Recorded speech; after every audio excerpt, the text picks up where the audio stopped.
Morning YouTubers, and welcome to this channel and welcome to this video. And if you've clicked on, you're obviously having a similar problem to what I'm having with my cross door here, but it's not just specific to the cross door, it can happen on all bikes. Now the problem is I've got this horrible milkiness on the wheels.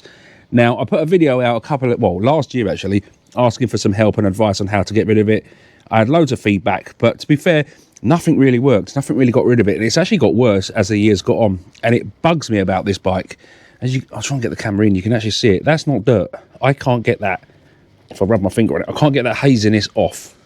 It's just on there. And what it is, it's the anodizing on the wheel that's been destroyed by cleaners, abrasive cleaners or degreasers that have got acid in them. And it's ruined the anodized wheels. So I just came to the conclusion that I've got to live with it because nothing's working on it and they're just destroyed. And the only way I'm going to get them black again is to have them repainted or anodized or something. Anyway, a year later, I've lived with it. I've accidentally found a solution. So what happened was I was replacing the fork seal. So I had the fork leg out. I've done the seal, put all that back together. Anyway, another story. But it did have a little bit of rust around the bottom of the fork leg here. So I just got some GT85 or some WD-40. A little bit of wire wool and just clean that round. And you can see they've done a lovely job of cleaning that fork leg. But while I was doing that, I accidentally sprayed a bit of the oil onto the rim. So what I did, stupidly, and I wouldn't recommend this, if you have a bike with any sort of wheel, do not apply wire wool onto your wheel. Don't use an abrasive pad because you'll scratch it, you'll probably ruin the surface. But I thought, sod it, I'll just take it off with the wire wool. I can't make it look any worse than it already does. And lo and behold, it cleaned that part of the wheel absolutely beautifully. So I did a little bit. Anyway, I did the whole wheel in the wire wool and the oil, and it looks like that. It's absolutely brilliant. All of that haziness, all of that white haziness is now gone.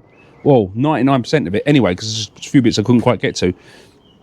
But I would agree, and I hope you guys would agree, that front wheel looks exactly how it should be. Nice and black, spokes pop out. It just looks great. No white haziness at all. And now I did this, when I did the fork seal last Saturday. So this wheel has been clean for a week. I've been out in the rain. I've ridden it to Box Hill last week and it still looks like that. This morning I've just got the hose pipe out. I did give it a quick rinse down and a wipe over. Again, it still looks lovely. None of that haziness has come back. And all I've cleaned it with is a bit of washing up liquid in a spray bottle, just as a bit of a degreaser, and then rinsed it off.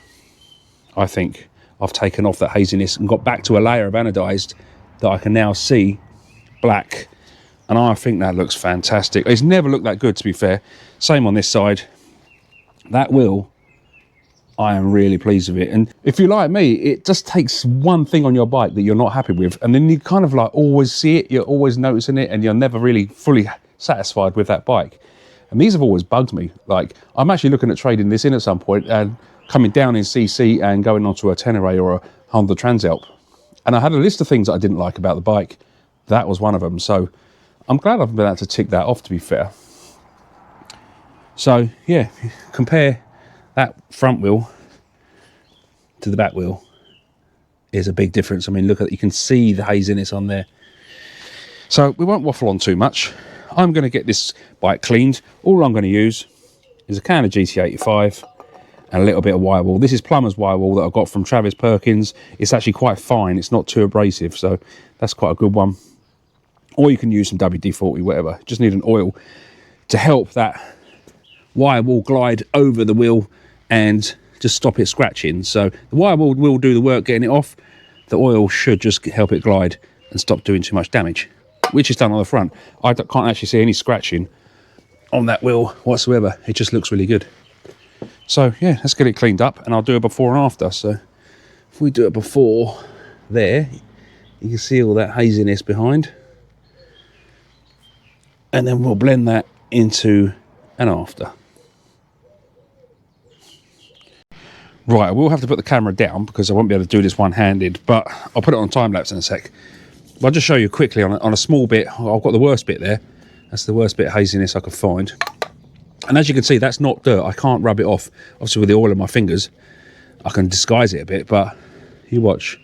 That dries back, and it just comes back again. So I'm going to use a bit of this GT85, obviously minding the back brakes and the front brakes. You can take the wheels off if you want. I can't be bothered with that.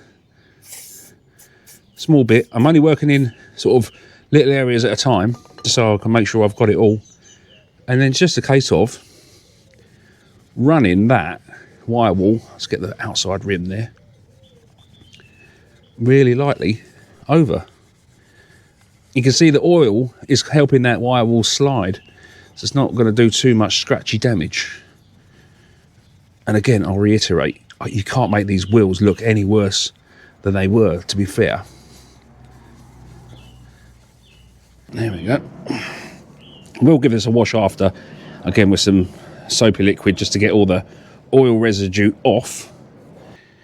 And there you go, that's a bone dry cloth. So I haven't put any of this oil on there to make it look better or disguise it, because sometimes if you spray the oil on, this is one of the suggestions I had before, if you just spray the oil on and then wipe it with a cloth, yeah, it looks black for all of about a minute or two, and then it just comes back again. You can see the haziness still underneath.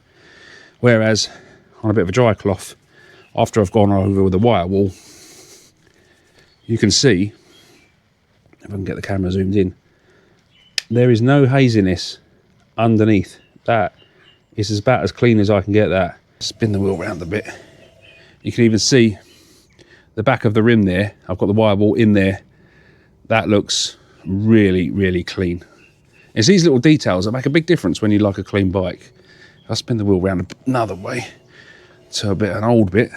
Again, you can see, look, all the haziness in there. So I'll put it on time lapse. I'm going to clean the whole wheel, and then we'll see what it looks like after.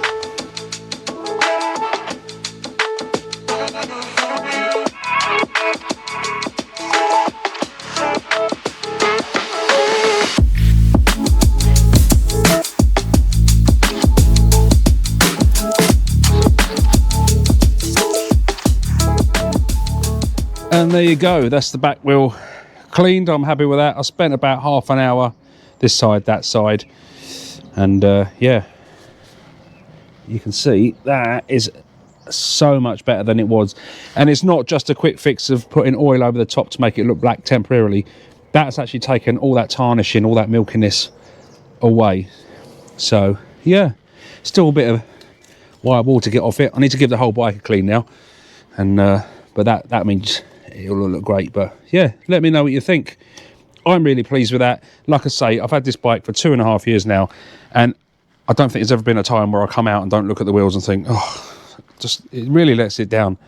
And now that looks so much better, so much better. So I do hope that's helped someone out there with the same problem that I've got with the anodized wheels, and you can get a fix on your bike, because personally, it's something that I've always been disappointed with. So now that's sorted, I can be much more happier with the bike. So if that's the sort of content you like, we do bike repairs, camping reviews, tours. Don't forget that, hit that subscribe button and thumbs up, and that will notify you when more videos come up. I've got some camping gear that I'm reviewing this afternoon, so that'll be out next week. And yeah, hope the video was informative and I wasn't waffling on too much, and it helps someone out there sort their wheels out. Cheers guys, see you in the next one. Cheers.